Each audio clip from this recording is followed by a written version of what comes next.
morning, and welcome to the premiere of the 2008 season of You Be the Judge. Today's show is a blockbuster.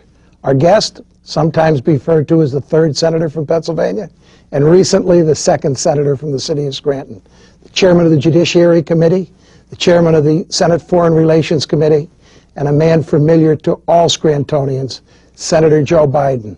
Senator Biden was kind enough to stop by the offices of O'Malley and Langan when he was in Scranton recently for the book signing of his outstanding book, Promises to Keep. And he shares with me his perspective of what the people in the city of Scranton have meant to him over the years, and how many of the views that have led him through his political life were shaped at the kitchen table of his grandfather Finnegan on the 2200 block of Washington Avenue. So please stay tuned to a wonderful interview with Senator Joe Biden. Senator, welcome to Scranton and welcome to You Be the Judge. Good to be back home. We're really glad to have you here, and I haven't had a chance to read your book, but I'm really enthused to get it. We got it yesterday, and the whole family's lined up to read it.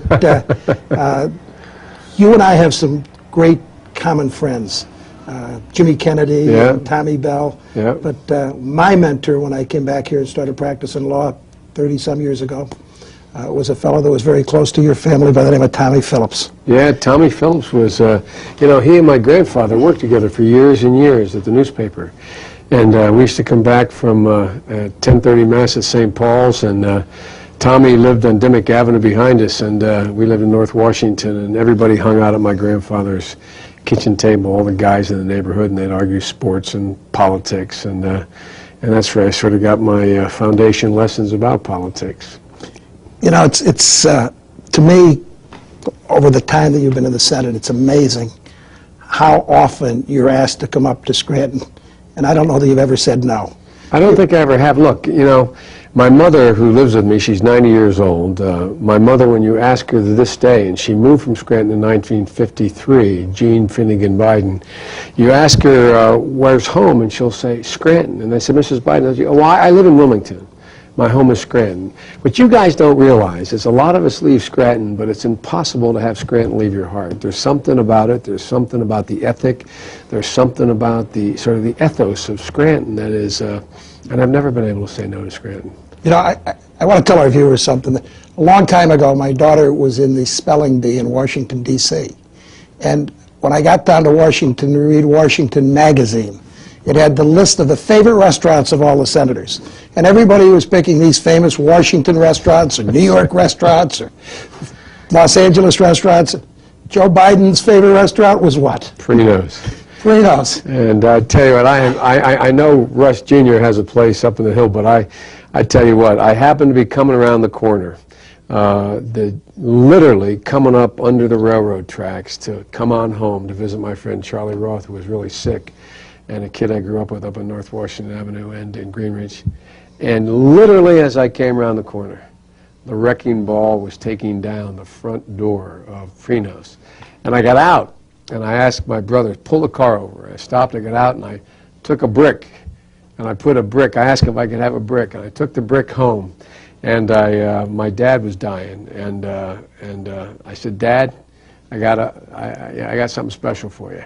And that brick is still sitting in my family room, sitting up there, because Prino's was not only me, but it was my dad, my mom. They grew up here in the 30s, kind of in the heyday, and it's just you know.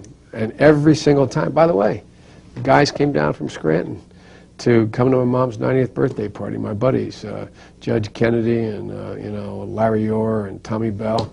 They brought me down a big 5-gallon container of Prino's sauce. You know? I don't know if he still calls it Prino's. Yes, he does, Russell's, but it's still Prino's to everybody that goes there. And I'm sure if you walked in, you'd see an awful lot of friends. You know, ladies and gentlemen, we can't be prouder of Senator Biden, our hometown hero, in his run for presidency, but I know there's a lot of you wondering how they can help. And it's a simple thing to do. Just click on to joebiden.com. joebiden.com. And you can do an online contribution and help make a Scrantonian thank you. A president. And you've done some great things in the Senate, and I know during the debates you pointed out one of your proudest accomplishments was the Violence Against Women Act. Yeah. In my office, our concern has always been working people. And I also know that your state AFL-CIO endorsed you. Yeah. You've been great for injured workers and when you see the bridge collapse out in Minnesota, you see the number of working families that are impacted by an unsafe condition. And you see what you could do, though. Think about this. There are 569,000 bridges in America. 27% of them are in bad repair. We are spending less than 1% of our gross domestic product on infrastructure, rebuilding our bridges, our highways, our ports, our airports. While you have countries like China and India and Japan spending 6, 8, 10% on that. Imagine what we could do when those construction jobs run from $50,000 to $80,000 a year. How we could not only be rebuilding the country, but we could be providing people with livable wages so they can have a middle-class life, send their kids to college, live in decent, safe housing. I just don't get why we're not focused on the middle class. The middle class is getting killed. We just did our office did a special showing of Sicko and brought in our clients. Everybody who comes into this office is a working member of a working family, many of whom have lost their health care because they've had it on the job injury. They have no health care. And until you've lived through that, you don't realize. Well, you know, I was... And I know you have a plan. Well, beyond having a plan, unfortunately, I've been a significant consumer of health care.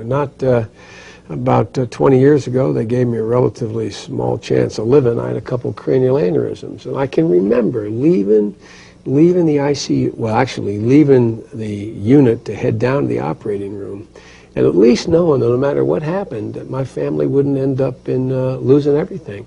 And my bills then were close to $1 million. Imagine what they'd be now. And had I not had insurance, it wouldn't have mattered. And of the people who are uninsured, 70% of them work 40 hours a week. They can't afford health insurance. And you know, if there's anything about this neck of the woods, it's going all the way back to my great-grandfather, who was a state senator up here, blew it back in 1906. You know, it was all about working people, average people, and somehow, you know, we've got our priorities backwards. We really do. People who need it least get the most. People who need it the most get it the least. It would be wrong of me to let you off the air without talking a little bit about your plan for Iraq. I've heard you say so often that everybody has a plan to end the war, but then what? Why don't we talk, if you would, with our... Well, in a nutshell, and by the way, if you notice, Todd, an awful lot of Republicans, Democrats, even administration officials are beginning to agree with it. Here's the plan. It's based on a central premise, and that is the strategic mistake this administration continues to make, and some of my Democratic colleagues, is they think somehow by doing A, B, or C, you can end up with a strong, united government in Baghdad that represents all the Iraqi people. That will not happen in your lifetime or mine. And every time there's been this self-sustaining cycle of sectarian violence, the only way it's ended without absolute total chaos is when you separate the parties. You give them breathing room in their own regions. You have a central government that has a weak central government with limited power. You give the regions or the states within that country more authority. You give them control over their own police forces, the fabric of their daily lives, their rules and regulations relating to, you know, work and religion and schooling, etc. That's what we did in the Balkans. We've had 20,000 troops. The West has had 20,000 troops in the Balkans, in Bosnia, for the last 10 years. Knock on wood, not one single soldier has died. The carnage has stopped. The ethnic cleansing has ended, and they're uniting under one umbrella. And so what I've been arguing for, and I think is becoming inevitable, unfortunately a lot of people dying in the meantime, is to let the Iraqi Constitution work. And it says in Article 1 of their Constitution, I sound like a senator now and I apologize, but it says, quote, Iraq is a decentralized federal system. Stop trying to push a rope here. Decentralize it. The only way you'll keep it together is to centralize it. Let the local communities have local control. That's the only way it's going to work. And if we do that, we can leave Iraq without leaving chaos behind, in my view.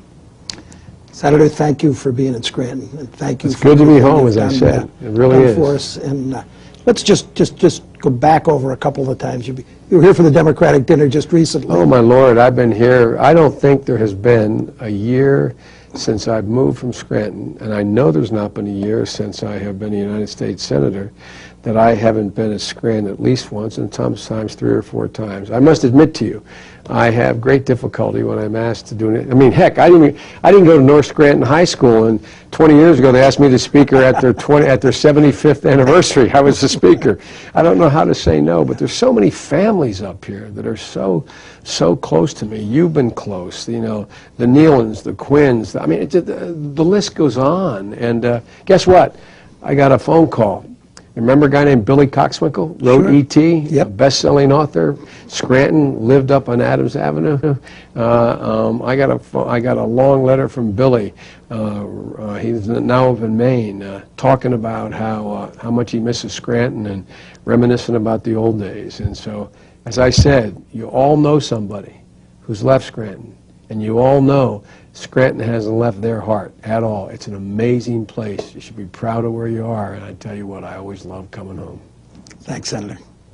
Stay tuned. When we come back, we'll talk to Senator Biden about his discussions with the president and his belief that the Defense Secretary, Donald Rumsfeld, should have been fired long ago. Stay tuned to You Be the Judge.